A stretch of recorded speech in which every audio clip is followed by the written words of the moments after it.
The thing I want people to really appreciate is that DLN would not be DLN as we know it without Ron's contribution. And I think as a human being, as a partner, it was his just loyalty, it was his commitment, it was his personal willingness to sort of go that extra mile that just made the difference every time.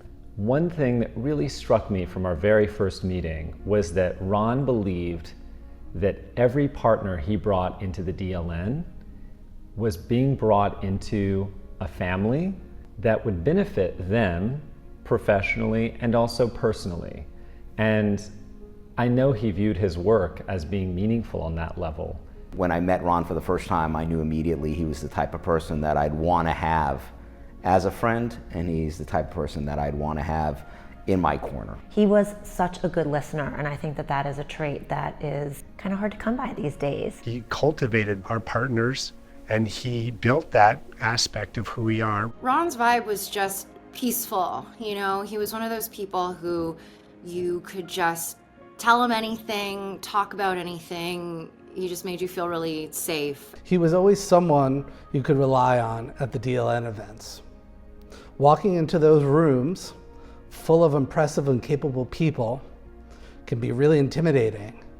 But if you caught the sight of Ron from across the room and he notices you, he always had that smile, and that just made you feel a part of it.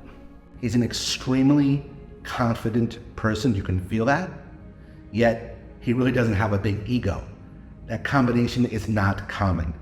He's dealing with the most elite clientele, probably, arguably in the city. And he walks right through it like it's no big deal. I've seen him in stressful situations. I've seen him in easy situations. It's always the same. I've seen him greet the man that opens the door, a doorman. And I've seen him meet, the CEO of a billion-dollar company. I must say, he was always just consistent. I think the industry overall, and especially DLN, has lost a person that just understood us, understood both sides of the industry, had a passion for the people, loved what he did, and a person that could make you feel like you belonged from day one. The last time I spoke with Ron was the Friday of his passing, but typical of our relationship, it was full of laughs. It was full of jokes and teasing and a little bit of give and take and poking and prodding. The conversation was just like every other conversation I've ever had with him, and hung up just laughing and smiling as I always did. Every single discussion we had, even about really difficult business dealings or complicated matters, was never one where a joke couldn't be made, a fun story couldn't be told.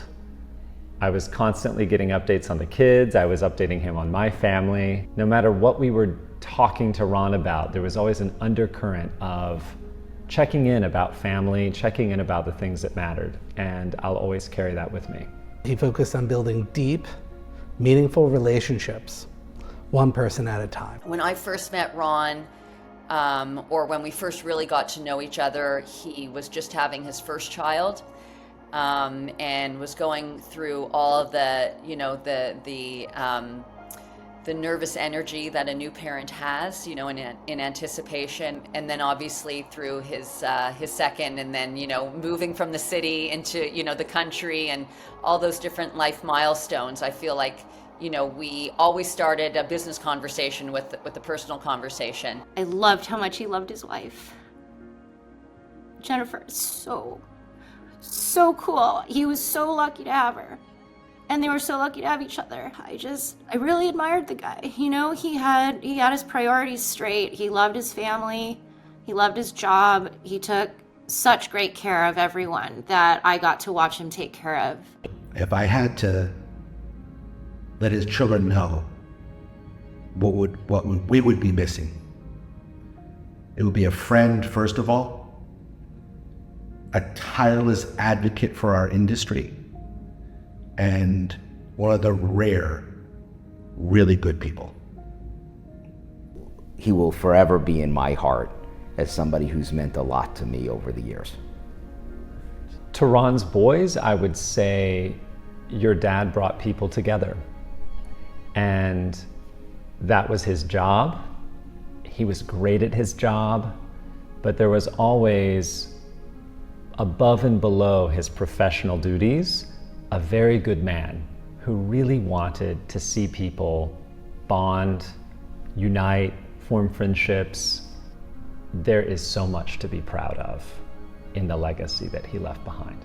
He wanted to be the best dad he could. He loved being a father. He loved watching those children grow. He was fascinated by it. He's there with those kids. He lives on in those kids. They were the light of his life, along with his wife, Jennifer. I would want the boys to know that for sure, that he just was always interested in what other people had to say. He listened, he was patient, he was thoughtful, and those are really beautiful qualities.